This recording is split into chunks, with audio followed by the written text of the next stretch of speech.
سلطان ٹیپو معاہدہ کرنے کے اوپر اور مصالحت کرنے کے اوپر مجبور ہوئے۔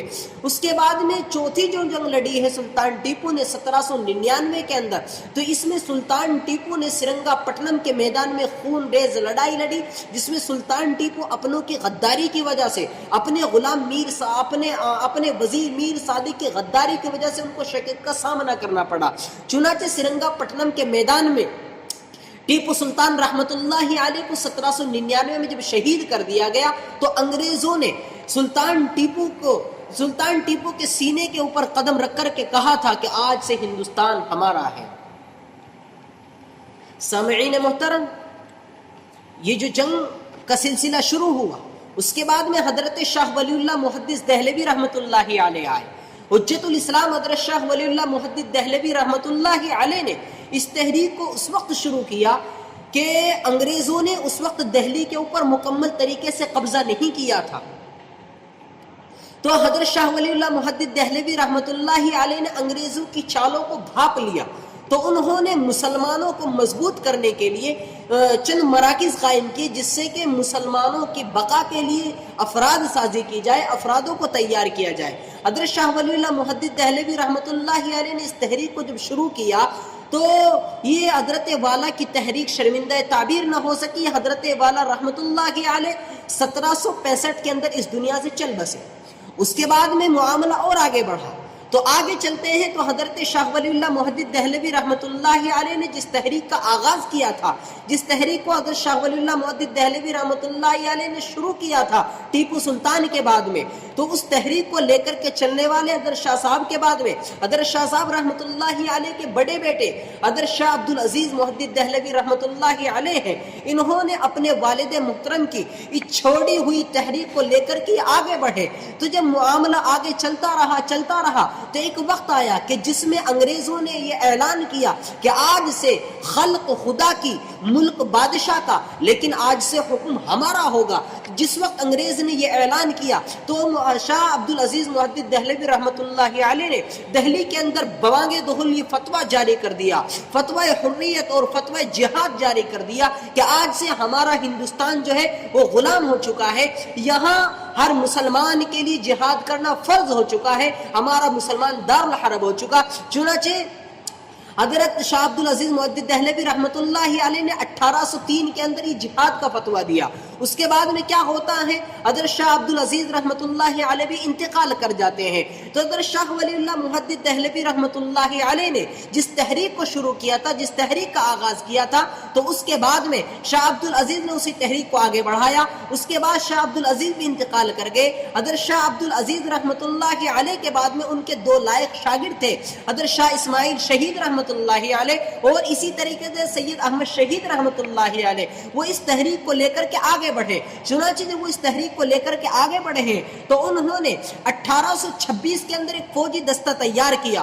چنانچہ انہوں نے 1826 کے اندر جب ایک فوج تیار کی تو مختلف جنگیں لڑی گئی، جس میں 1827 کے اندر ایک عارضی حکومت بھی قائم ہو گئی۔ اس کے بعد میں معاملہ آگے چلا، تو آگے چلنے کے بعد ایسا ہوتا ہے کہ 1831 کے اندر بے سر و سامانی کا عالم ہے، افراد کے بے سر و سامانی کا عالم ہے، اسلحے کی قلت ہے، تو اس کی بنیاد پر 1831 کے اندر حضرت شاہ اسماعیل شہید رحمت اللہ علیہ اور اسی طریقے سے سید احمد شہید رحمت اللہ علیہ کو بالا کوٹ کی پہاڑیوں کے اوپر ذبح کر دیا گیا ان کے 300 جیالوں کے ساتھ میں۔ اس کے بعد میں اس تحریک کو لے کر کے آگے اور بڑھا گیا۔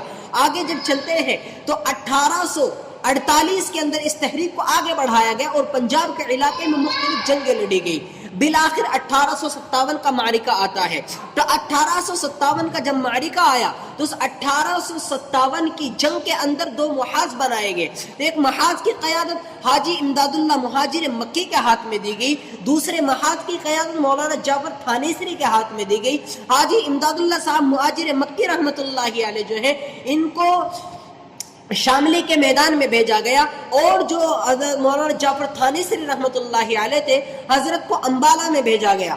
چنانچہ شاملی کے میدان میں 1857 کے اندر ایک معرکہ ہوا جس میں حضرت مولانا قاسم صاحب نانوتوی رحمۃ اللہ علیہ، حافظ ضامن شہید رحمۃ اللہ علیہ، مولانا نانوتوی رحمۃ اللہ علیہ، اور اسی طریقے سے حضرت رشید احمد صاحب گنگوہی رحمۃ اللہ علیہ اور دیگر بڑے بڑے چوٹی کے عالموں نے اس معرکے کو لڑا ہے۔ چنانچہ 1857 کا جو معرکہ شاملی کے میدان کے اندر ہوا ہے، لکھا ہے تاریخوں کے اندر، تاریخ بتاتی ہے، اس کے اوراقوں کی جب ورق گردانی کی جاتی ہے تو یہ بات معلوم ہوتی ہے کہ 1857 کی جو جنگ ہوئی ہے اس کے اندر تقریباً 2 لاکھ مسلمان شہید ہوئے، جن میں سے تقریباً 51,500 صرف علماء کرام تھے۔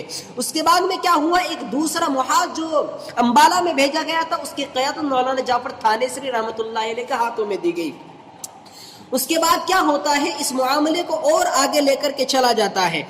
تو جب اس 1857 کی جو جنگ ہوئی، اس میں مسلمانوں کو شکست کا سامنا کرنا پڑا، تو اب مسلمانوں کی بقا کے لیے، ان کے تحفظ کے لیے، ان کے عقیدوں کی حفاظت کے لیے حجت الاسلام امام قاسم نانوتوی رحمۃ اللہ علیہ نے دارالعلوم دیوبند کی بنیاد رکھی 1866 کے اندر۔ اس کے بعد میں کیا ہوتا ہے، اس معاملے 1866 کے اندر دارالعلوم دیوبند کی بنیاد رکھی گئی۔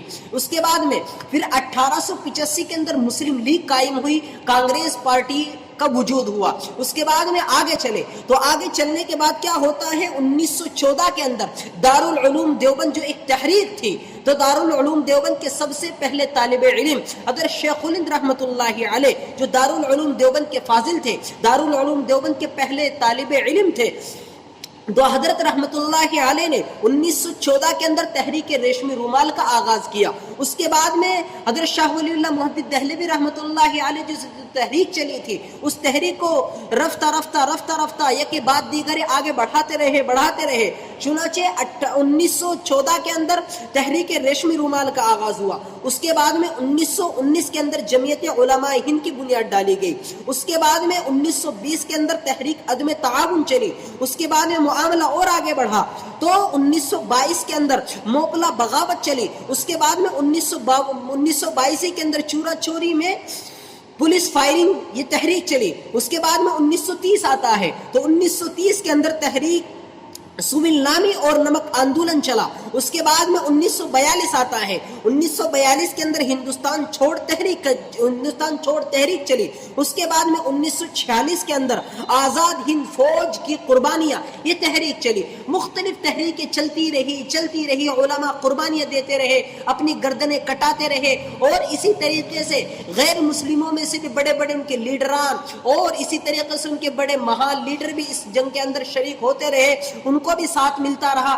چنانچہ ایک دن وہ آیا کہ 15 اگست 1947 آیا، تو 15 اگست 1947 میں ہمارا جو ہندوستان ہے یہ سال ہر سال سے جکڑی ہوئی غلامی کی زنجیروں سے آزاد ہوا۔